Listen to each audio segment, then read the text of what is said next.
Hey everybody, it's Chris. Today we have a really exciting announcement. It is something that we have been waiting to announce for a long time. For those of you that have had the opportunity to visit us here at Larsen Motorsports the last couple months, you've seen a couple very famous jet dragsters. Today I'm announcing that we've been tasked at Larsen Motorsports to restore arguably two of the most famous jet dragsters of all time. I'm one of those people that believes you can't know where you're going unless you know how you got where you are today. You know, when you look at Larsen Motorsports and the cars that we have today, we have the opportunity to look at the past, look at some of the successes and failures of the pioneers of jet racing. It gives us a huge advantage. The pioneers of jet racing didn't have the advantage that we do. They were building from scratch. So to honor the people, those pioneers that set such a great example for us, that mentored us into the level of success that Larsen Motorsports and all the jet racing community has today, we are announcing that we are doing a full restoration on the green Mamba Jet Dragster and the Shockwave Jet Dragster. These cars are not reproductions. They are absolutely the real deal. I've signed pictures and posters that I've had sometimes 3 times because they passed the poster, the picture on to the next kid, to the next kid. So like there's places I've been where I've got 3 generations of kids who are watching this car. The green Mamba, powered by a J46 engine. It is literally 4 times the physical size of the J85s that we run in our cars today. These guys were crazy. Doug Rose, one of my heroes, was a very unique jet racer. He originally was driving for the very famous Arfons family in one of the green monster cars. One thing that's really unique about Doug is that in a racing accident in the green monster car, Doug lost both of his legs. Losing his legs wasn't going to stop Doug, a very innovative guy. He overcame this challenge just like all the other challenges that we see in jet racing. You know, Doug Rose did this his whole life. It was his entire existence. And one thing that's super unique about the green Mamba is that same car lived for over half a century, making money and providing his family with an income.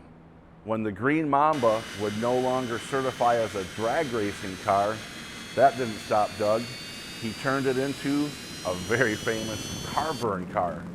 With the green Mamba literally in full afterburner at full power, Doug would melt the car that was chained behind it. I was looking for something new and unique and really different, and so I posed the question to my family. I said, hey, we've got to come up with something really neat, something unique, something that nobody in the world has ever done. And my oldest boy came up with the idea of building a full-size truck with a couple of jet engines on it, and as you can tell, it ended up with 3. Like everything I do, I overdo. But Les Shockley, one of my heroes, is absolutely famous for his series of J34 Westinghouse race vehicles. Everything from jet dragsters, a jet funny car, a couple jet trucks. He was one of the best, not only in the drag racing industry, but also the air show industry. The Shockwave Jet Dragster, the very first one, they called it the Flying Yellow Doorstop. Had a wedge-shaped body on the front of it. It had a lot of aerodynamic downforce that hadn't been seen before. Not many people knew how to make a J34 run like Les Shockley. And man, did he do it well. In the early days of jet racing, with his jet dragsters, he had some of the quickest and fastest jet dragsters in the country that were transitioning already to the smaller, lighter J34. The original Shockwave Jet Dragster, we have it here. Very innovative guy, Les Shockley. A bunch of technology that we've discovered helped him win a lot of those early races. Some of you may be wondering if the cars are going to run down the track again. Sadly, the answer is probably no, and that is because we want to restore the cars perfectly to their original glory, if you will. And with that, they would not meet the safety standards and guidelines of the sanctioning bodies today. Both cars, the green Mamba and the Shockwave Jet Dragster, are going to be fantastic to talk about the history of jet racing. Not only the great legacy that Les Shockley and Doug Rose left behind, but also the legacy and stories of all the other pioneers. If you personally have any memories that you'd like to share about either of these two cars or the original pioneers of jet racing, put it in the comments below. We would love to hear from you, and maybe your contribution will help the restoration of these two very famous cars.